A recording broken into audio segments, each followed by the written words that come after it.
তালুকদার বাড়ির গোপন সিঁড়ি। নিচতলার একটা রুম থেকে দোতলার আর একটা রুমে ওঠার জন্য এই সিঁড়িটা ব্যবহার করা হতো। এমন সিঁড়ি আমি অন্য কোথাও দেখিনি। ফ্রেমে বাধাই করা কিছু ছবি দোতলার একটা রুমে ছড়িয়ে ছিটিয়ে আছে। বরগুনার আমতলীর সবুজে ঘেরা গ্রাম গোপখালী।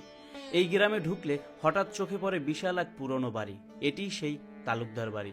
গাছপালা আর নীরবতার আবরণে ঘেরা, যেন প্রকৃতির সঙ্গে লুকোচুরি খেলে দাঁড়িয়ে আছে এই বাড়িটি। বাড়িটির স্থাপত্য ব্রিটিশ আমলের প্রভাব সুস্পষ্ট। খিলানযুক্ত বারান্দা, কারুকার্যপূর্ণ থাম ও অলংকৃত জানালাগুলো যেন সময়কে আটকে রেখেছে। বাড়িটির নিচতলার খিলান, মাঝের গম্বুজধর্মী কাঠামো এবং উপরের জানালায় ব্যবহৃত কলামগুলো থেকে অনুমান করা যায় এটি ব্রিটিশ আমলের। বাড়িটি নির্মাণ করেছিলেন ফটিক হাওলাদার নামের একজন। ফটিকের বাবা ছিলেন ঝরু হাওলাদার।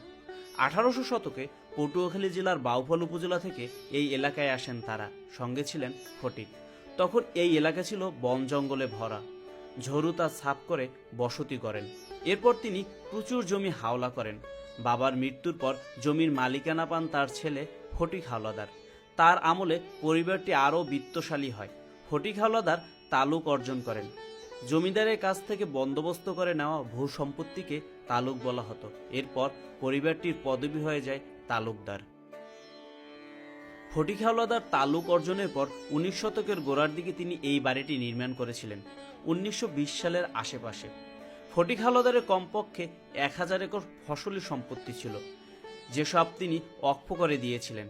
কিন্তু বিভিন্ন সময় সরকার এইসব জমি অধিগ্রহণ করে।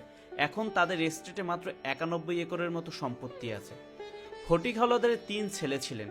এই 3 ছেলের 12 ছেলে ছিলেন। বাড়ির উত্তরে পুরনো মসজিদ, দক্ষিণ পাশে বিশাল কাছারি বাড়ি। মসজিদের পাশেই ফটিক হাওলাদার তার বাবা ঝরু হাওলাদারের কবর।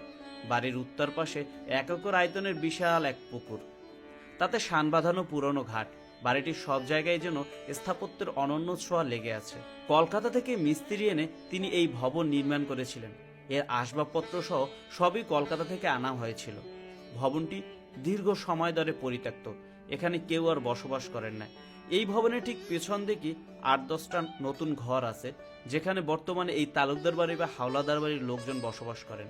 এটিকে স্থাপনা হিসেবে সংরক্ষণ করা হলে পরের প্রজন্ম জানতে পারবে এই ঐতিহাসিক বাড়ি সম্পর্কে। সবাই ভালো থাকুন আর বহিমিয়ান ফয়সালের সাথে থাকুন।